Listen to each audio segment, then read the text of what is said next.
पुरोहित के आगे मैं गुस्से में चुप बैठी रही। लेकिन अब बता, क्या बात है चाची? क्या बात है? जरा उस बाभन ने हलवे की तारीफ कर दी तो सारी कढ़ाई का हलवा उसका थाली में उड़ेल दिया। न मैंने चखा न मेरी शल्लू ने। वो शल्लू की ससुराल के पुरोहित थे, इसलिए। अरे जन्म जली, तेरे बाप की कमाई थी जो इस तरह लुटा दी। चाची, मुझे जो जी चाहे कह लो, लेकिन मेरे बाप को तुम तो फिर गुन गाऊं उसके? खुद तो मर गया, अब तुझे छोड़ गया मेरी छाती पर मूंग की दाल डालने के लिए। अरे भगवान, क्यों दिन चढ़ते ही डांट रही हो गरीब को? फिर और क्या करूं? अरे नहा धोकर शांति से राम राम की माला जपो माला। जप लूंगी माला, अभी बहुत उम्र बाकी है। जिंदगी का कोई भरोसा नहीं शल्लो की माँ, जाने कब बुलावा आ जाए। सब ठाट धरा रह जाएगा जब लाद चलेगा बंजार। अपनी भतीजी से चिढ़ के मेरा बुरा चाहोगे तो मुझसे बुरा कोई नहीं होगा। अरे बेचारी सुबह से लेकर आधी रात तक चुपचाप अपने काम में जुड़ी तो रहती है, मगर इस पर मैं तुमसे साफ साफ कह देती हूँ, मैं उसे नहीं देख सकती। हाँ, पुरोहित जी देख तो गए हैं दोनों लड़कियों को। भगवान करे लीला का ही रिश्ता ठीक हो जाए। और अरे मुंह धो रखो, रिश्ता तो मेरी शल्लो का ही ठीक होगा। ये सब संजोग के अख्तियार में है शल्लो की माँ। संजोग तो मेरी शल्लो के बलवान है, उस फूटी तकदीर वाली लीला को कौन पूछेगा? मैं तो भगवान से प्रार्थना करती हूँ कि जल्द ही तेरा ब्याह हो और मैं तेरे साथ चली जाऊँ। क्यों? यहाँ तो मेरी वजह से रोज चाचा चाची में झगड़ा होता है, और तो मेरा कोई ठिकाना नहीं। मुझे ले चलोगी ना अपने ससुराल? ना बाबा, वो बड़े लोग हैं, मैं तुम्हें वहाँ ले जाकर शर्मिंदा नहीं होना चाहती। क्यों? तुम्हें देखकर जब वहाँ के लोग कहेंगे कि ये फटे हाल मेरी चचेरी बहन है, तो क्या शर्म से मेरी गर्दन नहीं नीचे होगी? तो तुम मुझे अपनी बहन ना कहना, दासी कहना। और जब उन्हें मालूम होगा कि तुम अपने जहेज में एक दासी भी लेकर आई हो, तो तुम्हारी इज्जत और बढ़ जाएगी। सोचूंगी। शल्लो की माँ, अरे ओ शल्लो की माँ। आई आई। ये देखो चिट्ठी आई गोपालपुर से। हाँ, रिश्ता मंजूर हो गया। लो सुनो। ठहरो, पहले गुड़ ले आओ, फिर सुनती हूँ सारी बातें। जय विश्वनाथ।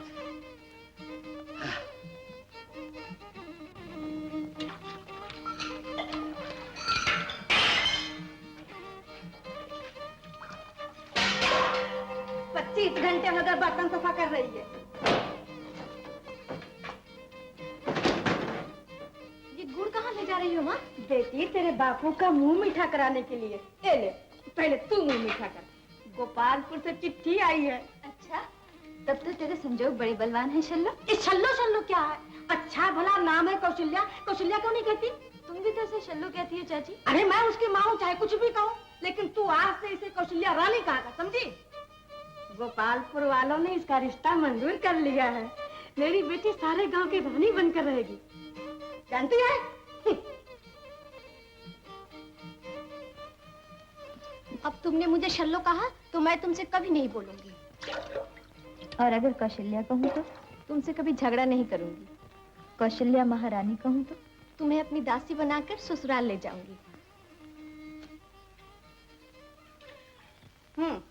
लो मुंह मीठा करो।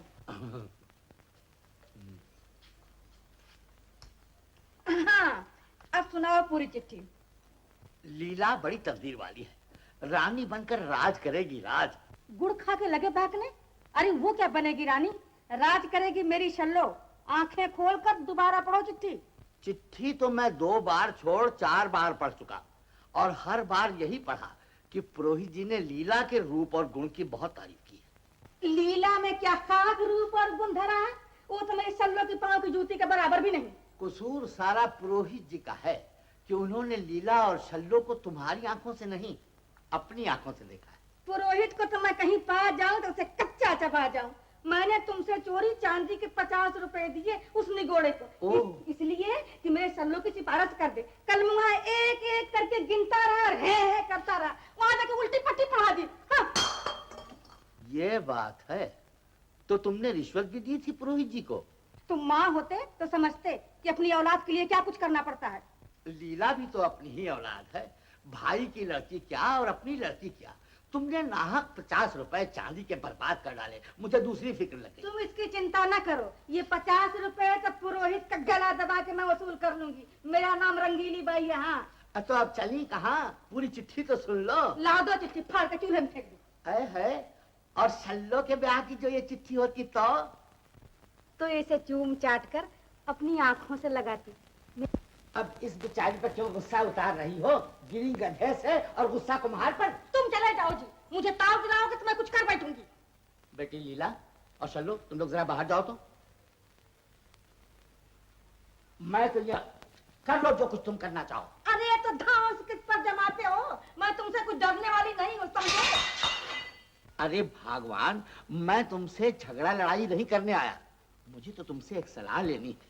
गोपालपुर वालों ने इसी महीने ब्याह मांगा है। मैं नहीं दूंगी कोई सलाह फला, तुम जानो और तुम्हारा काम लो।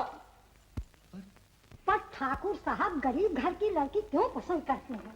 खानदान में भी कोई बुराई नहीं। फिर बात यह है शामू की माँ कि ठाकुर साहब ऐसी बहू ब्याह के लाना चाहते हैं जो उनकी बेटी को सारी जिंदगी अपने कलेजे से लगा के रखे। हाँ, तो क्या जमुना सारी उम्र मायके में बैठी रहेगी? और क्या, न तो उसका मर्दी उसे ले जाना चाहता है और न ठाकुर साहब जी अपनी बेटी को विदा करना चाहते हैं। क्यों? न जाने क्या मैल आ गया है दोनों के दिलों में। जमुना खुद भी जाना नहीं चाहती बापू, कहती है कुएं में डूब मरूंगी पर ससुराल नहीं जाऊंगी। हाय राम, तुझसे किसने कहा शामू? जमुना ने मुझे खुद, मैंने सुना है किसी से बापू। तो दोस्त सारा जमुना का है। जब वही अकड़ कर बैठी है तो बाप बेचारा क्या कर सकता है? अरे भाई हमें क्या मतलब, जमुना यहाँ रहे या ससुराल जाए, हमें क्या फर्क पड़ता है? फर्क तो पड़ता है बापू, मैं रोज उसे कथा सुनाने जाता हूँ तो कुछ ना कुछ देती रहती है। ससुराल चली गई तो आमदनी बंद हो जाएगी। देखा, मेरा लड़का कितना होशियार है। और तुम लड़कियां देखने तो गए ही थे। मेरे शामू के लिए भी कोई लड़की देखनी थी। नहीं माँ, मैं शादी नहीं करूंगा। क्यों रे? बस यूं ही। अच्छा मैं चला ठाकुर की हवेली जमुना को कथा सुनाने। हाँ बेटा जा। चाचा जी, हाँ? चाची का दर्द के मारे सर फटा जा रहा है। मैं दबाने लगी तो मुझे परे हटा दिया। वैद्य जी से कोई सर दर्द की दवा ले आइए ना। उनके सर में दर्द नहीं है बेटा, दिल में है। और वो अपने आप चला जाएगा जब तू अपने घर चली जाएगी। अपने घर? हाँ बेटी, इसी बात का तो सारा फसाद है। गोपालपुर वालों ने शल्लो के बजाय तुम्हारा रिश्ता मांगा है। तो आप ना कर दीजिए। क्यों? वो बड़े लोग हैं, मैं यतीम और गंवार। जिस गाड़ी का एक पहिया ऊंचा और दूसरा नीचा हो, वो एक दिन भी नहीं चल सकती। गरीब और अमीर का रिश्ता ना निभा तो निभेगा कैसे नहीं? तुम्हारा हाल वो अच्छी तरह जानते हैं। और फिर भगवान का दिया हुआ उनके पास सब कुछ है। उन्हें दान दहेज का कोई लालच नहीं। और चाचा जी, बेटी, अपने ससुर और पति की सेवा करना, उनकी खुशी और इज्जत के लिए अपनी जान तक की परवाह न करना, यही एक अच्छे कुल की लड़की का फर्ज है।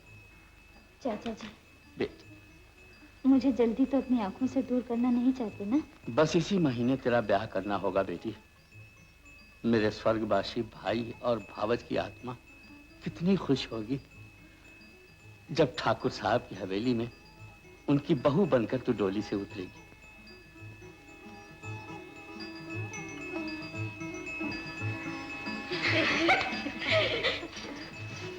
आओ भाभी, आओ ना। बधाई हो जमुना रानी। तुम्हें भी। कितनी अच्छी है मेरी भाभी। चलो। अरे बहू, तुम्हारी चाची तो बड़ी जबरदस्त निकली। भरी बारात में मेरे पुरोहित जी के घी पड़ गई।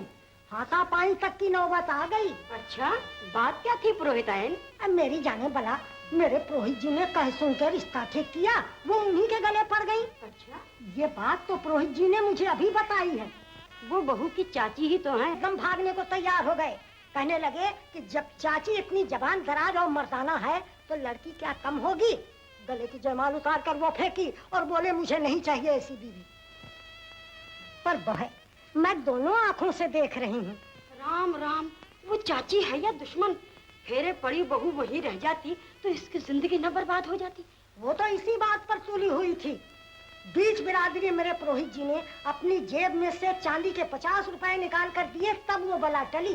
अरे ना बहू, रोना बस कर बेटा। जमुना कहाँ गई? थोड़ी देर तो बहू के पास बैठती। देखती हूँ। अब बेटी, अब तुम्हें काहे का फिक्र है? पिताजी को शायद कुछ शक हो गया कि मैं तुमसे छुप छुप के मिलती हूँ, इसलिए उन्होंने झटपट भैया का ब्याह एक यतीम लड़की से कर दिया। वो तो चुप है, अगर भैया को पता चल गया तो मुझे गोली से उड़ा देंगे। तो चलो कहीं भाग चले। जमुना, ओ जमुना, जमुना, क्या है बुआ? चलो ना, बहू के पास बैठो, यहाँ क्या कर रही हो? कुछ नहीं, भाभी के स्वाद सेज के लिए थोड़ी सी कलियां चुन रही थी, अभी आई। वाह वाह वाह वाह, ननद हो तो ऐसी हो। भाई भावज की ब्याह का कितना चाव। एक तो मेरी ननद है, मुझे देखते ही फूल का अब कुप्पा हो जाती है, लिंगोड़ी मेला घूमने नहीं तो।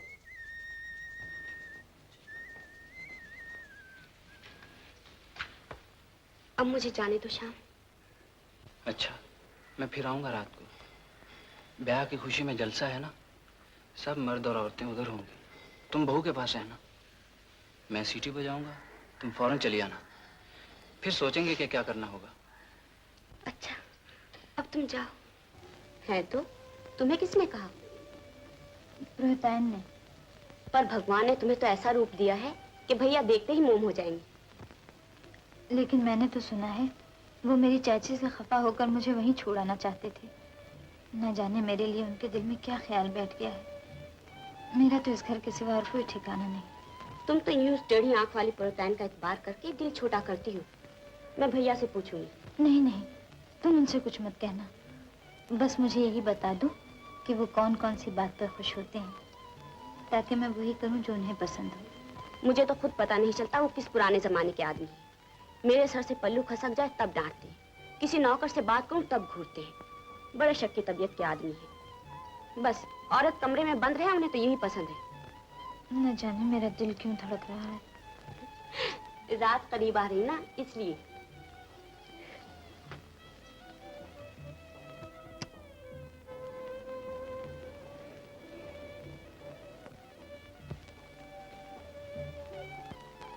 ये बंदूक किसकी है? एक ही दिन में से पूछ लेना चाहती हूँ। ये भैया की बंदूक है, उन्हें शिकार का बहुत शौक है। मुझे तो डर लगा। क्यों? चलो मैं तुम्हें भैया के कमरे में छोड़ा। उठो ना। चल।